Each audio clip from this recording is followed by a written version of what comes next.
In 1740, a British fleet set sail to circle the globe. Of around 1,900 men, about 1,400 never came home. But most weren't killed by storms or cannons or enemies.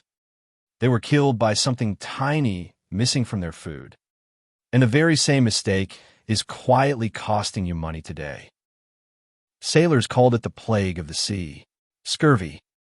Their gums turned black, old wounds split open, teeth fell out. For 300 years, it was the deadliest thing at sea. By some estimates, scurvy killed around 2 million sailors. And the maddening part? Nobody knew why.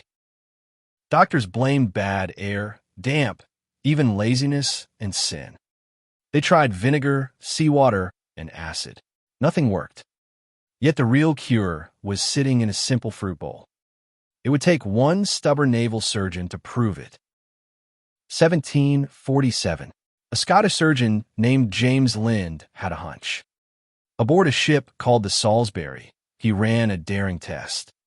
He took 12 scurvy-stricken sailors and split them into 6 pairs.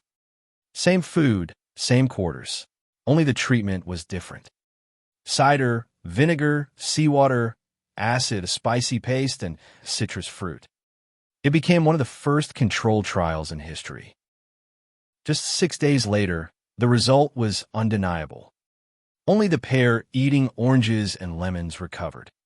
One was fit for duty, the other was nursing the rest.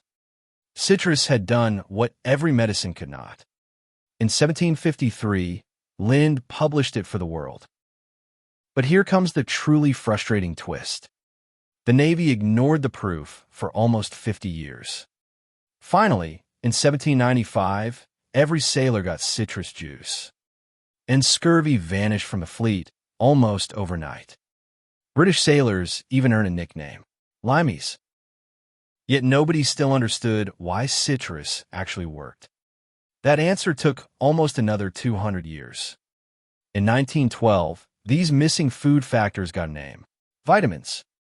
From vita, meaning life because they were vital. 2 scientists then raced to it, one using Hungarian paprika. And in 1932, they caught the culprit, vitamin C. And that finally revealed the big idea. A vitamin is something your body needs, but cannot make. You need only tiny amounts, but they are essential. They act like keys that let your body's machinery run. Miss one for long enough, and like those sailors, you break. There are 13 of them, and food has to supply them. Those 13 split into 2 families. Water-soluble, vitamin C, and the Bs. Your body barely stores them. The excess just leaves in your urine, so you need them often. That's exactly why sailors needed fresh citrus again and again. Fat-soluble, A, D, E, and K, stored in your liver and fat. And that storage is about to matter a lot. Now, jump to today, and the problem completely flips.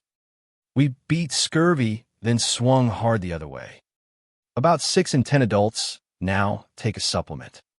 Together, they spend tens of billions of dollars a year. The sailors suffered from too little. We now take too much. Same root mistake, not understanding how vitamins really work. Many of us pop vitamins as a kind of insurance. If a little is good, surely more is better, right? In 2022, a major U.S. review weighed the evidence. For healthy, well-fed adults, routine vitamins showed little benefit. They don't reliably prevent heart disease, cancer, or early death. One famous editorial put it bluntly, enough is enough. You simply can't out-supplement a poor diet. And sometimes, megadosing actually backfires. Those stored fat-soluble vitamins can quietly build up too high. In big trials, beta-carotene pills raised lung cancer in smokers. Another linked high-dose vitamin E to more prostate cancer. And supplements aren't safety tested up front like prescription drugs. So every vitamin has a safe upper limit. Crucially, the danger is megadose pills, not food or sun. But here's the part that surprises people. Real deficiencies haven't vanished. They've just gone quiet. Vitamin D runs low in many who get little sunlight. Vegans can fall short on B12 without fortified foods. Too little folate in pregnancy raises serious birth defect risk. And worldwide, vitamin A loss still blinds children every year. So what actually works? The sailors already showed us. Food first. Real, varied, colorful food. It delivers vitamins, minerals, and fiber as one package. No single food has it all, so eat the rainbow. Citrus and peppers for C, leafy greens for folate, oily fish, eggs, and a little sunlight for D. You can even help your body absorb more. Fat-soluble vitamins absorb best with a little fat. So a drizzle of olive oil on salad genuinely helps. And vitamin C boosts the iron you get from plants.